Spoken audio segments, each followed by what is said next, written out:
Mr. DeBoy? Morning, Your Honor. How are you today? Good, how are you? Very well. Welcome aboard. Thank you. All right. Okay, so let's go on the record in the matter of the state of Michigan. Oh, no, wait, we don't have an attorney for, oh, we can just swear on. The state of Michigan versus Zachary White, 232156. And Detective Sergeant, your name for the record, please. Your Honor, Detective Sergeant Ken Grove. All right, please raise your right hand.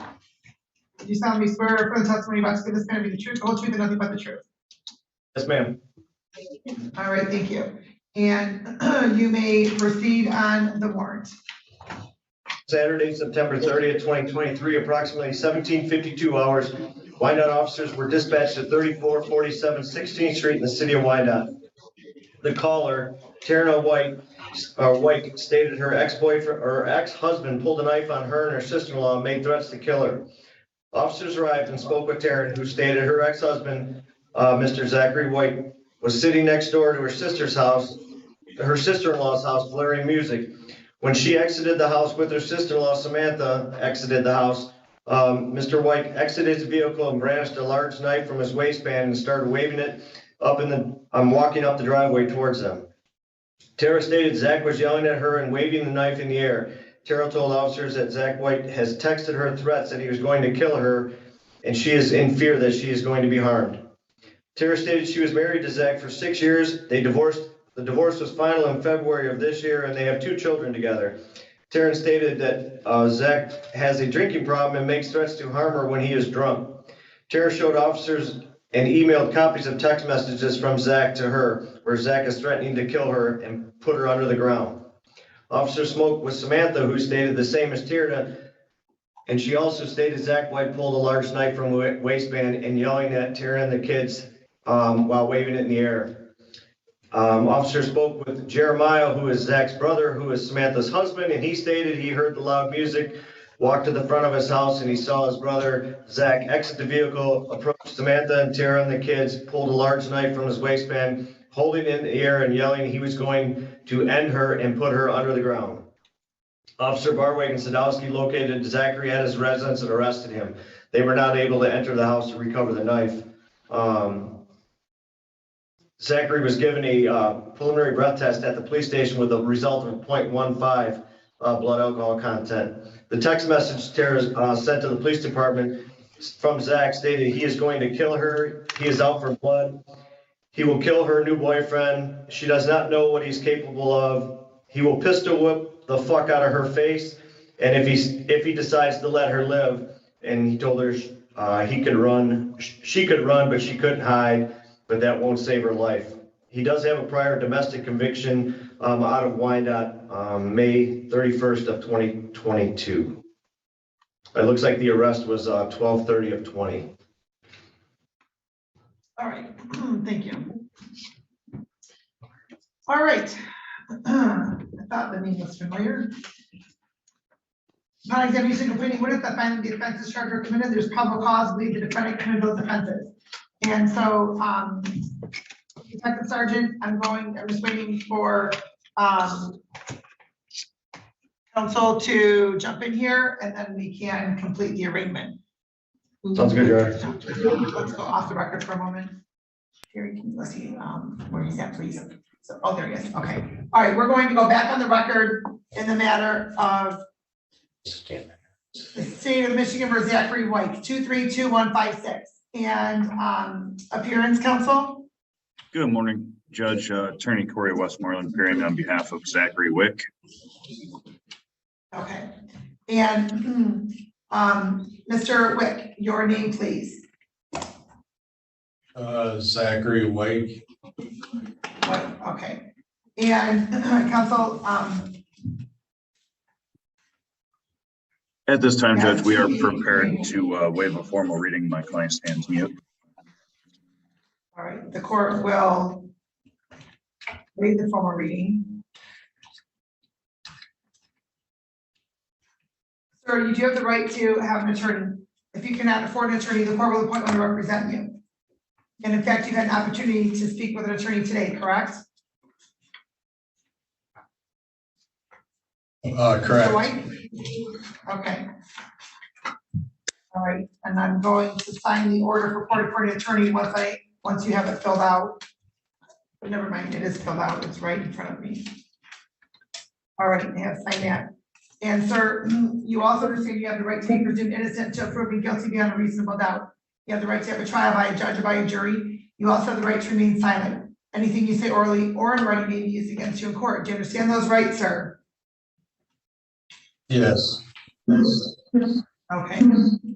And the court is entering a plea of not guilty on your behalf, scheduling this matter for probable cause conference for October 12th at 9:10 a.m. And Mr. Westmoreland asked to bond. Yes, Your Honor, I would like you to know that my client lives in Wyandotte. He is gainfully employed full-time at AJN Packaging in Taylor. He's not currently on probation or parole. He has no pending matters at this time, no history of absconding from any honorable court. And after speaking with him at length this morning, he did assure me that he would be appearing at all future court dates. I did ask him if tested today, if he would test positive or negative for any drugs or alcohol not prescribed. And he did indicate to me that he would test negative for all drugs and alcohol. He does have one prescription that he would test positive for, but he does take that as prescribed. Taking that all into account, Judge, I would just simply ask for a low bond on behalf of my client. All right, thank you. And Detective Sergeant Grote, your name again, please, for the record. Sergeant Ken Grote. All right, thank you. And as to bond detective. Your Honor, with the threatening text messages showing up at the house with the large knife, the prior domestic, we believe Mr. White is probably a threat. 75,000, 10% with an alcohol tether and no contact with the victims. Mr. White, who do you live with? I just live alone. Do you and your ex-wife have any children in common? We do. And how old are those children? They're about to be 12, 7, and 2.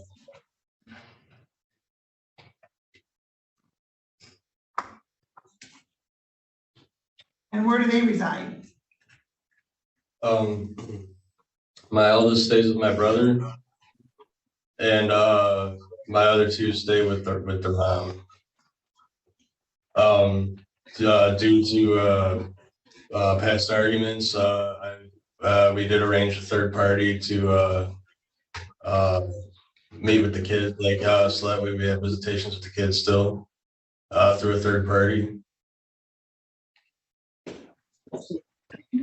So, just so me and my ex wouldn't have any arguments.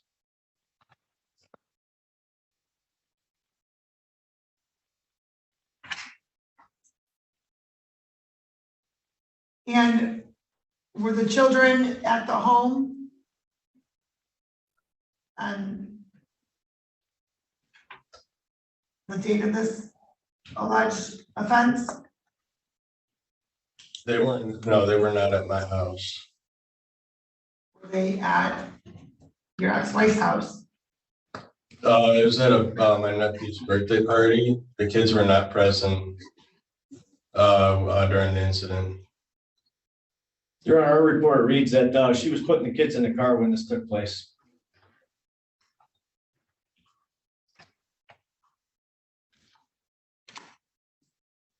And does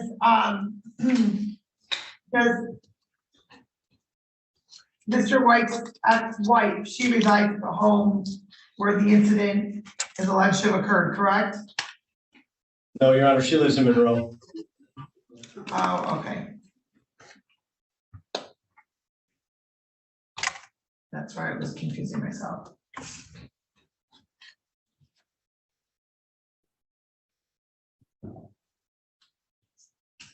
Sir, do you have any weapons at your home? I do not. No guns, no knives. And Sergeant Grote, who was the named victim in the domestic violence matter? In this case, Your Honor, it is his ex-wife Tara and then his sister-in-law Samantha. I think, I'm sorry, the previous one, the one from 22. I'm not sure. I couldn't pull that report up. It was in the old system. Oh, okay. Mr. White, who was the named victim in that matter? Was it Taryn? From the last one? No, that would have been my sister-in-law. Samantha? Yeah, Was that yes? yes, that would have been Samantha. Okay.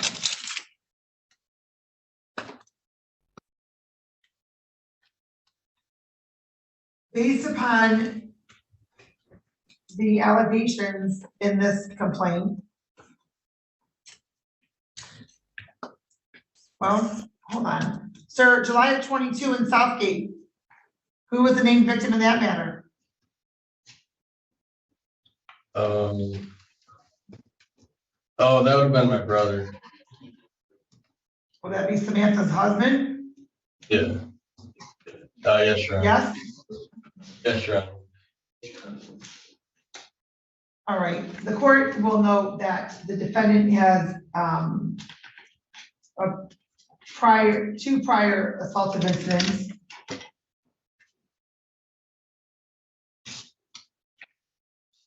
Based on the nature of the charges in this matter,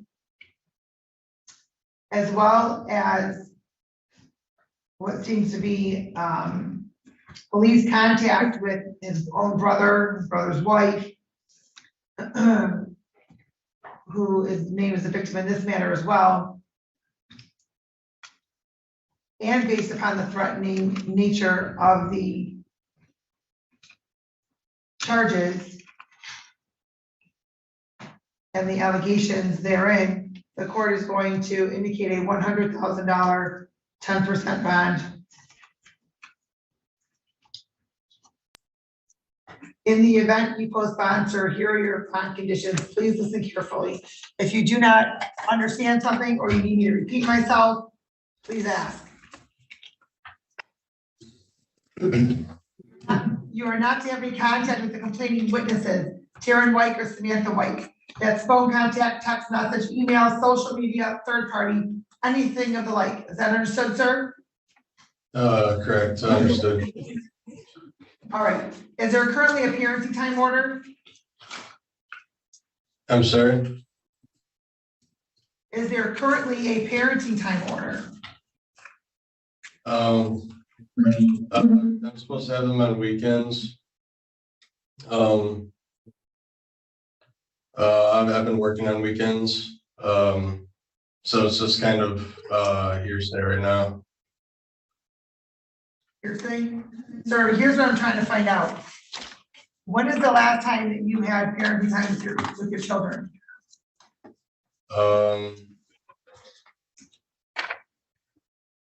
I couldn't tell you, a couple weeks ago.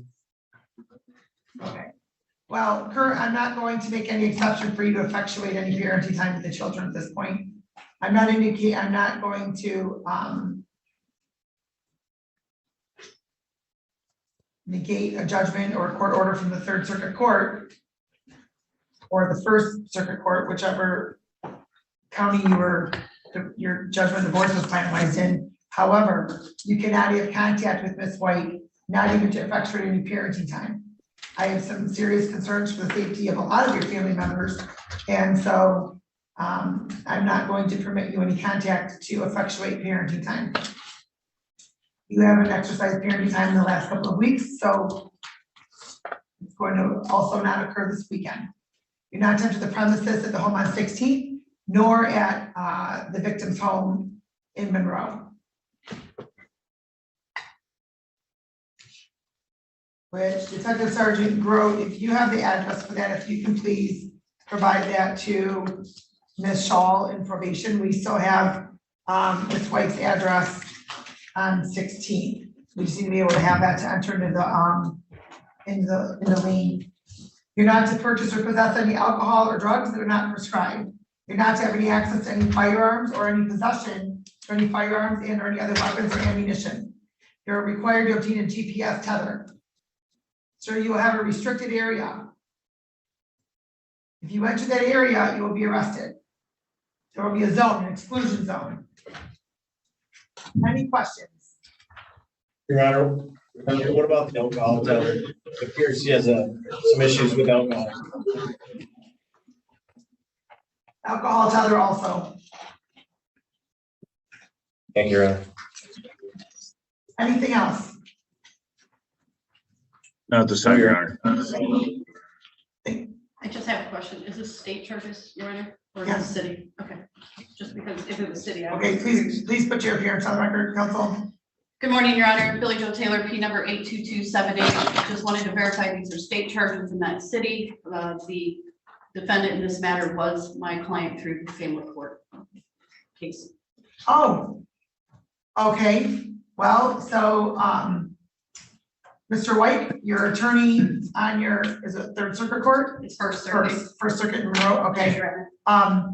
is present in court, and that's because she's the prosecuting attorney for the city of Wyandotte, and she happens to be here. So, she placed her appearance on the record, and this is a state case, so I don't find that there's any conflict, in this matter. Mr. Westmoreland, would you agree with that or disagree with that?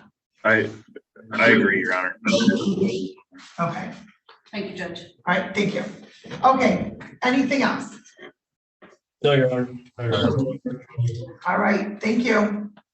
Thank you, Judge. Okay, all right, we're going to be on the record.